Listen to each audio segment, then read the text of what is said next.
ಕೇವಲ 20 ನಿಮಿಷ ಓದಲ್ಲ, ರಿಮೆಂಬರ್. ಇದು ನಿಮ್ಮ ದಿನದ ಡೀಪ್ ವರ್ಕ್ಗೆ ಫೌಂಡೇಶನ್ ಹಾಕ್ತಿದ್ದೀರ ಅನ್ಕೊಳ್ಳಿ, ಅಡಿಪಾಯ. ಓಕೆ, ಈ 20 ನಿಮಿಷಗಳು ನಿಮಗೆ ಅತ್ಯಂತ ಕಠಿಣವಾದ ವಿಷಯವನ್ನು ತಗೊಳ್ಳಿ. ಓಕೆ, ನಿಮ್ಗೆ ಯಾವ ದಿನಕ್ಕೆ 10 ಗಂಟೆ ಓದಿದ್ರು ಯಾಕೆ ನೆನಪಿರಲ್ಲ ಗೊತ್ತಾ ನಿಮ್ಗದು? ಯಾಕಂದ್ರೆ ನಿಮ್ಮ ಮೆದುಳು ಮಾಹಿತಿಯನ್ನು ಮರೆತು ಹೋಗ್ತಾ ಇಲ್ಲ, ಬದಲಾಗಿ ಅದು ಆ ಮಾಹಿತಿಯನ್ನ ತಿರಸ್ಕರಿಸ್ತಾ ಇದೆ. It is just rejecting it. ನೀವು ಎಷ್ಟು ಹೆಚ್ಚು ಒತ್ತಡ ಹಾಕ್ತಿರೋ ಅಷ್ಟೇ ವೇಗವಾಗಿ ಜ್ಞಾನ ನಿಮ್ಮಿಂದ ದೂರವಾಗುತ್ತಾ ಹೋಗುತ್ತೆ. ಏಕೆಂದ್ರೆ ನಂಬುವವರಿಗೆ ಮಾತ್ರ ಎಲ್ಲವೂ ಸಾಧ್ಯ ರೀ. ಇವತ್ತು ನಾನು ನಿಮಗೆ ಓದೋದು ಯಾವ ತರ ಅಂತ ಹೇಳ್ಕೊಡೋದಿಲ್ಲ, ನಾನು ಹೇಳ್ಕೊಡೋದಿಲ್ಲ. ಬದಲಾಗಿ ನಿಮ್ಮ ಒಳಗಿನ ಆ ಬಾಗಿಲನ್ನ ಹೇಗೆ ತೆರೆಯೋದು ಅಂತ ತೋರಿಸ್ಕೊಡ್ತೀನಿ. ಈ ಬೆಳಗಿನ 1 ಗಂಟೆ ನೀವು ಕೊಡೋ 1 ಗಂಟೆ ನಿಮ್ಮನ್ನು ಕೇವಲ ಸ್ಟೂಡೆಂಟ್ ಅಲ್ಲ, ಒಬ್ಬ ಜ್ಞಾನಿಯಾಗಿ ಮಾಡಬಹುದು. ನೋಡ್ತಾ ಮಿಸ್ ಮಾಡ್ಬೇಡಿ. ಏನಂದ್ರೆ ಸಮಸ್ಯೆ ಮತ್ತು ಆಂತರಿಕ ಶಾಂತಿ ಅಂತ ತಗೊಳ್ಳೋಣ ಒಂದು ಟೈಟಲ್. ಏನಂದ್ರೆ ಇದು ನೋಡಿ, ಬೆಳಗ್ಗೆ ಎದ್ದ ತಕ್ಷಣ ನಾವು ಮೊಬೈಲ್ ನೋಡೋದು ಅಥವಾ ಆತಂಕ ಪಡೋದು ನಮ್ಮ ಮೆದುಳಿನನ್ನು ದಣಿಸ್ಬಿಡುತ್ತೆ. Makes your mind tired. Okay, ಜ್ಞಾನ ಅನ್ನೋದು ಗದ್ದಲದಲ್ಲಿ ಸಿಗುವಂತದ್ದಲ್ಲ, ರಿಮೆಂಬರ್ ದಟ್. ಓಕೆ, ಅದು ಮೌನದಲ್ಲಿ ಮಾತ್ರ ಸಿಗತ್ತೆ. ಅದನ್ನ ತಗೊಳ್ಳಿ. ನೀವು ಓದಕ್ಕೆ ಕೂರೋ ಮೊದಲು ಅಥವಾ ಕೆಲಸ ಶುರು ಮಾಡೋ ಮೊದಲು ನಿಮ್ಮ ಮನಸ್ಸಿಗೆ ಈ ಮಾತನ್ನು ಹೇಳ್ಕೊಳ್ಳಿ. Just tell your mind. Okay, ನಿಮ್ಮ ಹೃದಯವು ಕಳವಳಗೊಳ್ಳದಿರಲಿ ಮತ್ತು ಅದು ಭಯಪಡದಿರಲಿ ಅಂತ ನೀವು ನಿಮ್ಮ ಮೈಂಡ್ ಹೇಳ್ಕೊಳ್ಳಿ. 1-2 ಸತಿ 3 ಸತಿ ಹೇಳ್ಕೊಳ್ಳಿ. Because you going to start the work in the morning. ಅದು ನಿಮ್ಗೆ ಆತಂಕ ಇರುತ್ತೆ, ನಿಮ್ಗೆ ಗೊತ್ತಿರಲ್ಲ ಅದು. ಅದಕ್ಕೆ ಈ ತರ ಹೇಳ್ಕೊಳ್ಳಿ. ಈ ತರ ಹೇಳಿದ್ನಲ್ಲ, ಆ ತರ ಹೇಳ್ಕೊಂಡಾಗ ಏನಾಗುತ್ತೆ, ಹೌದು ನೀವು ಭಯದಿಂದ ಓದಿದ್ರೆ ಅದು ಮೆದುಳಿನಲ್ಲಿ ಉಳಿಯಲ್ಲ. ಕೆಲವು ಸಣ್ಣ ಟೆನ್ಷನ್ಸ್ ಇರುತ್ತೆ ಮೈಂಡ್ ಅಲ್ಲಿ, ಅದು ಮೈಂಡ್ ಅಲ್ಲಿ ರನ್ ಆಗ್ತಿದ್ರೆ ನೀವು ಓದೋದು ಅವ್ರ ಮೈಂಡ್ ಅಲ್ಲಿ ಉಳಿಯೋದಿಲ್ಲ. ಮೊದಲು ಏನ್ ಮಾಡಿ ಅಂದ್ರೆ ಆ ಪರಮ ಶಕ್ತಿ, ಆ ದೇವರನ್ನ ನಂಬಿಕೆ ಇಡಿ. ಆ ದೇವರಲ್ಲಿ ಮನಸ್ಸನ್ನ ಪ್ರಶಾಂತವಾಗಿ ಇಟ್ಕೊಳ್ಳಿ. Okay, keep your mind cool. Just take any thoughts which is coming by, just send them out.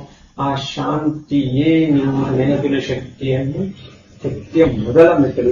Just first step. ಹಾಗೆ ಮೊದಲ 1 ಗಂಟೆ, ಬೆಳಗಿನ ಜಾವ ಮೊದಲ 1 ಗಂಟೆಯನ್ನ ನಾವು 3 ಭಾಗಗಳನ್ನಾಗಿ ಮಾಡೋಣ. Will just split into 3 parts. Okay, ಮೊದಲ 20 ಮಿನಿಟ್ಸ್, ಮೊದಲ 20 ನಿಮಿಷ ಮೌನವಾಗಿರಿ, ಸೈಲೆಂಟ್ ಆಗಿ. ಓಕೆ, ಆ ಸೃಷ್ಟಿಕರ್ತ ನಮಗೆ ನೀಡಿರುವ ಈ ಸುಂದರ ಜೀವನಕ್ಕೆ ಧನ್ಯವಾದ ಹೇಳಿ. Okay, it's your duty to say thanks to the one who has given us all this. Okay, ನೀವು ದಿನದ ಪ್ಲಾನ್ ಅನ್ನ ಆತನ ಕೈಗೆ ಒಪ್ಪಿಸ್ಬಿಡ್ರಿ. ನಿಶ್ಚಿಂತೆಯಿಂದ ಆತನ ಕೈಗೆ ಒಪ್ಪಿಸ್ಬಿಡಿ. ಸೊ ದಟ್ ನಿಮ್ಗೇನೋ ಒಂದು ಧೈರ್ಯ ಇರುತ್ತೆ. ಆಗ ನಿಮಗೆ ಒಂದು ಅದ್ಭುತವಾದ ಧೈರ್ಯ ಸಿಗುತ್ತೆ. ಅದನ್ನ ನಾನು ಎಕ್ಸ್ಪ್ಲೈನ್ ಮಾಡೋಕ್ಕಾಗಲ್ಲ. You have to start experiencing it. Okay, ನಂತರ 20 ನಿಮಿಷ ಪ್ರಕೃತಿ ಜೊತೆ ಕಳೆಯಿರಿ. ಪ್ರಕೃತಿ ಜೊತೆ ಅಂದ್ರೆ ನಾನು ವಾಕಿಂಗ್ ಹೋಗಿ ಆಚೆ ಕಡೆ ಎಲ್ಲ ಹೋಗಿ ಬನ್ನಿ ಬಾಲ್ ತೆಗೆದು ಆಚೆ ಹೋಗ್ರಿ. ನಿಮ್ಗೆ ಒಂಥರ ತಂಪಾದ ಒಂದು ಫ್ರೆಶ್ ಏರ್ ಇರುತ್ತೆ. ಅವಾಗ ನಿಮ್ಗೆ ಪೊಲ್ಯೂಷನ್ ಲೆವೆಲ್ಸ್ ತುಂಬಾ ಕಡಿಮೆ ಇರುತ್ತೆ. ಆ ಶುದ್ಧ ಗಾಳಿ ನಿಮಗೆ ಸಿಗತ್ತೆ. ಅದ್ ಯಾಕೆ ಗೊತ್ತಾ, ಕೇಳ್ಕೊಳ್ಳಿ, ಹೇಳ್ತೀನಿ ನಿಮಗೆ. ಜನರಲಿ ನೀವು ಹುಡುಗದ ನಿಮ್ಗೆ ಸಿಗೋದು, ಹುಡುಗರು ನಿಮ್ಗೆ ಸಿಕ್ಕೇ ಸಿಗುತ್ತೆ. ಅದೇ ಈ ಪಾಯಿಂಟ್ ನೀವು ಹುಡುಗಿದ್ರಿ. ಓಕೆನಾ? ಸೊ ನಿಮ್ಗೆ ಸಿಕ್ತು. ಓಕೆ, ಸೊ ಜಸ್ಟ್ ಪಡ್ಕೊಳ್ಳಿ ಅದನ್ನ. ನಿಮ್ಮ ಜ್ಞಾನಕ್ಕಾಗಿ ಪ್ರಾಮಾಣಿಕವಾಗಿ ಹುಡುಕಾಟ ನಡೆಸಿದ್ರೆ ಆ ದಾರಿ ನಿಮಗೆ ಖಂಡಿತ ತೋರಿಸಲ್ಪಡುತ್ತೆ. ಆ ನಂಬಿಕೆ ನಿಮ್ಮ ಕಲಿಕೆಯಲ್ಲಿ ಅದ್ಭುತ ಬದಲಾವಣೆ ತರುತ್ತೆ. ಇದು ಗೊತ್ತಾಗಲ್ಲ. ಫಸ್ಟ್ ಕೊನೆ 20 ನಿಮಿಷಗಳು, ಆ 1 ಅವರ್ ಸ್ಟಾರ್ಟ್ ಮಾಡಿದ್ವಲ್ಲ, ಅದರಲ್ಲಿ 3ನೇ 20 ನಿಮಿಷ. ಓಕೆ, ಇದು ನಿಮ್ಮ ದಿನದ ಅತ್ಯಂತ ಅಮೂಲ್ಯವಾದ ಸಮಯ. Don't forget it. ಇದು ಕೇವಲ 20 ನಿಮಿಷ ಓದಲ್ಲ, ರಿಮೆಂಬರ್. ಇದು ನಿಮ್ಮ ದಿನದ ಡೀಪ್ ವರ್ಕ್ಗೆ ಫೌಂಡೇಶನ್ ಹಾಕ್ತಿದ್ದೀರ ಅನ್ಕೊಳ್ಳಿ, ಅಡಿಪಾಯ. ಓಕೆ, ಈ 20 ನಿಮಿಷಗಳು ನಿಮಗೆ ಅತ್ಯಂತ ಕಠಿಣವಾದ ವಿಷಯವನ್ನು ತಗೊಳ್ಳಿ. ಓಕೆ, ನಿಮ್ಗೆ ಯಾವ್ದೋ ಒಂದು ಕಷ್ಟ ಆಗ್ತಿದೆ ಸಬ್ಜೆಕ್ಟ್, ಅದನ್ನು ತಗೊಳ್ಳಿ. ಯಾಕಂದ್ರೆ ಈಗ ನಿಮ್ಮ ಮೆದುಳು ತಿಳಿಯಾಗಿದೆ. ನೀವೇ ಮಾಡ್ಕೊಂಡಿದ್ದೀರಾ. ನಿಮ್ಮ ಆತ್ಮವಿಶ್ವಾಸ ಕೂಡ ಹೆಚ್ಚಿದೆ. ಯಾಕೆ ಆರ್ಡರ್ ಪ್ರೇಯರ್ ಮಾಡಿದ್ರ. ಓಕೆ, ನೆನಪಿನಲ್ಲಿ ಮಾತ್ರ ಏನ್ ಗೊತ್ತಾ, ಮನುಷ್ಯ ನಾವು ಬರೀ ತಿಂದ್ಬಿಟ್ರೆ ಮಾತ್ರ ಅಲ್ಲ ನಾವು ಸ್ಟ್ರಾಂಗ್ ಆಗೋದು. ದೇವರೇ ಒಂದೊಂದು ಮಾತು ಗೊತ್ತಾಯ್ತಾ, ಅದ್ರಿಂದ ನಾವು ಬಲ ಆಗ್ತೀವಿ ಹೊತ್ತು ಬರೀ ಹೊಟ್ಟೆ ಹಾಕೋದ್ರಿಂದ ಅಂತಲ್ಲ. ಅಂತ ನಮಗೆ ಕೇವಲ ಮಾಹಿತಿಯ ಆಹಾರ ಮಾತ್ರ ಸಾಲದು. ಅದನ್ನು ಗ್ರಹಿಸುವ ಶಕ್ತಿಯೂ ಬೇಕು ನಮಗೆ. ಓಕೆ, ಅದನ್ನ ಹಾಕಬೇಕು. ಈ ಆರಂಭಿಕ 20 ನಿಮಿಷಗಳು ನಿಮ್ಮ ಮೆದುಳನ್ನು ಸಿದ್ಧಪಡಿಸುತ್ತದೆ. ಗೊತ್ತಾಯ್ತಾ? ಇದರಿಂದ ಇವಾಗ ಸ್ಟಾರ್ಟ್ ಮಾಡ್ತಾರೆ 20 ಮಿನಿಟ್ಸ್ ಅಲ್ಲಿ. ಓಕೆ, ಇದರಿಂದ ನೀವು ಮುಂದಿನ 2 ಅಥವಾ 3 ಗಂಟೆ ಕಾಲ ಸತತವಾಗಿ ಕಂಟಿನ್ಯೂಸ್ ಆಗಿ ಆಯಾಸವಿಲ್ಲದೆ ಓದಲು ಸಾಧ್ಯವಾಗುತ್ತೆ ರೀ. ಹೌದು ರೀ, because you prepared your mind. It's all set. It's all set. ನಾವು ಟೇಕ್ ಆಫ್ ಲೈಕ್ ಇದು ನಿಮ್ಮ ಜ್ಞಾನದ ಹಸಿವನ್ನು ನೀಗಿಸುವ ಪವಿತ್ರವಾದ ಸಮಯ. ಬೆಳಗ್ಗೆ ನಾವು ಬ್ರಾಹ್ಮಿ ಮುಹೂರ್ತ ಅಂತ ಹೇಳ್ತೀವಿ. ಅದನ್ನು ನಾಕ ಇಟ್ಕೊಳ್ಳಿ. It is very important. ಸ್ನೇಹಿತರೆ, ಏನ್ ಗೊತ್ತಾ, ಜೀವನದಲ್ಲಿ ಯಾರೇ ಇಲ್ಲ ಅಂದ್ರು ಎಷ್ಟೊಂದು ಜನ ಕಂಫರ್ಟ್ ಝೋನ್ ಅಲ್ಲಿ ಇರ್ತೀವಿ. ಆಮೇಲೆ ಎಷ್ಟೊಂದು ಜನಕ್ಕೆ ಎಲ್ಲಾ ತರ ಕಂಫರ್ಟ್ ಇರುತ್ತೆ. ಕೆಲವು ತರ ಜನರೆಲ್ಲ ಒಂದೊಂದೇ ಪಾಯಿಂಟ್ ಹೇಳಕ್ಕಾಗಲ್ಲ. ಕೆಲವು ಸಪೋರ್ಟಿವ್ ಆಗಿರ್ತಾರೆ, ಕೆಲವು so it's not no comments on that. ಅದೇ ಉತ್ಸಾಹ ಯಾವಾಗ್ಲೂ ಹೇಳ್ತಾರೆ. ಈ ಮಾರ್ನಿಂಗ್ ಹ್ಯಾಬಿಟ್ ಇದೆಯಲ್ಲ, ಮಾರ್ನಿಂಗ್ ಹ್ಯಾಬಿಟ್ ಅನ್ನ ನೀವೇನ್ ಮಾಡಿ, ಕೇವಲ ಹೇಳಿದೆ ನಿಮ್ಗೆ ಯಾರೋ ಒಬ್ರು ಇಷ್ಟ ಆಯ್ತು ಅನ್ಕೊಳ್ಳಿ, ಅದನ್ನ ಅಭ್ಯಾಸ ಮಾಡಕ್ ಹೋಗ್ಬೇಡಿ. ನಾನೇನು ಅಭ್ಯಾಸ ಮಾಡಬೇಕು ಅಂತ ನಾನು ಹೇಳ್ತಲ್ಲ. ಇದನ್ನು ಒಂದು ಫಸ್ಟ್ ನಂಬಿಕೆಯಿಂದ ಮಾಡಿ, ಆಯ್ತಾ? ನಂಬಿಕೆಯಾಗಿ ಪೂಜೆ ಅನ್ಕೊಳ್ಳಿ. ನಾವು ದೇವರು ನೀವು ಸಲ್ಲಿಸ್ತಾ ಪ್ರೇಯರ್ ಅನ್ಕೊಳ್ಳಿ. ಆ ತರ ಮಾಡಿ, ಆಗ ನೋಡಿ ನೀವು ನಿಮ್ಮ ಮೆಮೊರಿ ಪವರ್.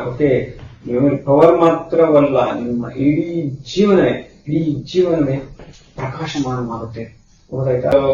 ಈಗ ನೆಕ್ಸ್ಟ್ ಜನರೇಷನ್ ಡಿಫಿಕಲ್ಟೀಸ್ ಇವಾಗ ಜನರೇಷನ್ ನಾನು ಈಗ ಹೇಳಿದಾಗ, ಸೊ ಇವತ್ತಿನ ಜನರೇಷನ್ಗೆ ನಾವು ಆ ತರ ಡಿಫಿಕಲ್ಟೀಸ್ ಬಿಟ್ರಿ ಈಗಿನ ಜನರೇಷನ್ಗೆ ಒಂದು ಸ್ಟ್ರೆಸ್ ಅನ್ನೋ ಒಂದು ಇದಿದೆ, ಗೊತ್ತಾಯ್ತಾ? ಸೊ ಆ ತರ ಜನರೇಷನ್ ಟು ಜನರೇಷನ್ ಯಾವ ಒಂದು ಇದ್ದೇ ಇರತ್ತೆ, ಅದೆಲ್ಲ ನಾವು ಮಾಡ್ಕೊಳ್ಳೋದು, ಗೊತ್ತಾಯ್ತಾ?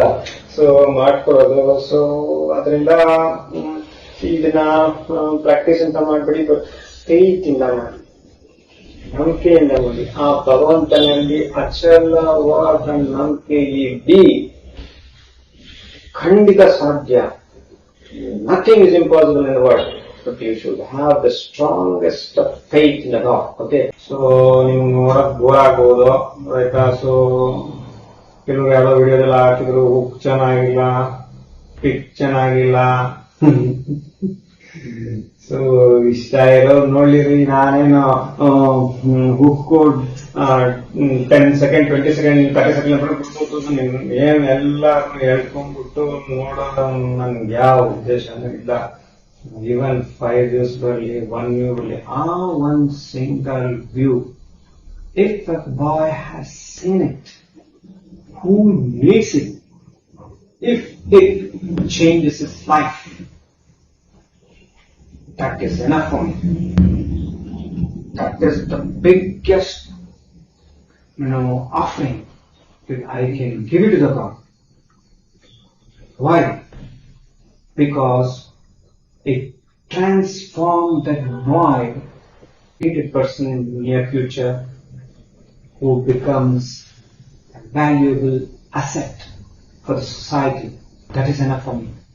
Nothing more. At the end of every video, I keep telling, keep smiling and stay healthy and healthy and strong. Remove the stress out from your mind. Thanks and bye.